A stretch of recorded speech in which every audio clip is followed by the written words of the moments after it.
Hello friends, welcome to my দিয়ে channel এসো, পুতুল খেলা চ্যানেলের চলে আরেকটি এসো। ব্লগে আপনাদের নম সকলকে করো, স্বাগত। নম করো। মামাম এই যে কি নিলে, কি নিলে দেখি, কি নিলে? ওটা কি করবে? ওটা কি করবে মা? কি করবে ওটা? ওটা কি করবে?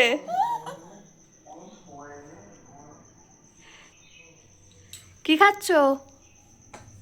আস্তে আস্তে ঠাকুর নম করো, ঠাকুর নম করো, ঠাকুর নম করো। নকুল দানা নেয় না, দাও। ওটা নেয় না মাম্মা, নিতে নেই। ইস,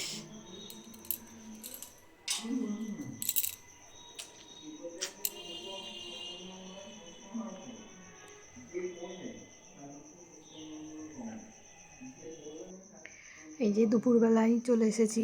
দুপুরের ভাত নিয়ে, ভাত, ডাল, আলু দিয়ে, গাজর দিয়ে, মাছ দিয়ে, ঝোল আর কপি দেওয়া আছে।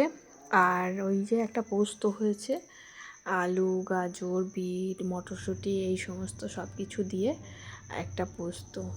এই যে পোস্তটা দিয়ে এখন একটু ভাত খাবো। দেখি মাম্মাম যা দুষ্টুমি করছে, খাওয়াটাই ঠেলা হয়ে গেছে।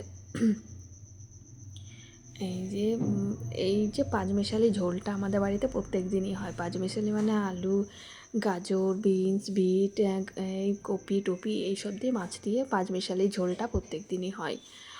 আর তো ওই পোস্ত সাইডে যা থাকে, ভাজাভুজি অথবা ডাল এইগুলোও থাকে কখনো কখনো।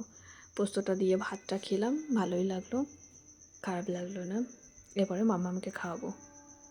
এই যে সন্ধ্যাবেলায় একটু ক্যাপসিকাম, টমেটো, আলু, এই পাস্তা মশলা এটা দিয়ে একটু পকোড়া বানাবো। এই যে কুড়ে নিয়েছি, আলু কুড়ে নিয়েছি, ক্যাপসিকাম কুচি কুচি করে, টমেটো কুচি কুচি করে, লঙ্কা কুচি, 2 চামচ বেসন দিয়েছি, বেশি বেসন দিলে হবে না।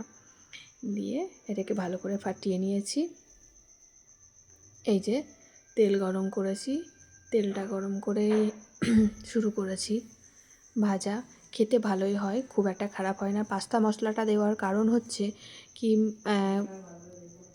সেন্টটা খুব ভালো হয়, খুব সুন্দর হয় এবং খেতেও বেশ টেস্টি হয়, ভালোই লাগে খেতে। পকোড়াগুলো করছি মুড়ি দিয়েই খাবো সন্ধ্যাবেলাতে। আর এটা করে দেখবেন, ভালোই লাগে খেতে, আমার তো ভালো লাগে। আর বেসনটা একটু অল্প দিতে হবে, বেশ মুচমুচে হবে। একটু একটু বেশি তেলে ভাজলে খেতে মুচমুচে মতন হয়, খারাপ লাগে না খেতে, খুবই ভালো লাগে। করে দেখবেন। পাস্তা মশলার বদলে আপনারা যে কোনো আদা জিরে এইসব যে ভাজা মশলা সেটাও দিতে পারেন, ভালোই লাগবে খেতে।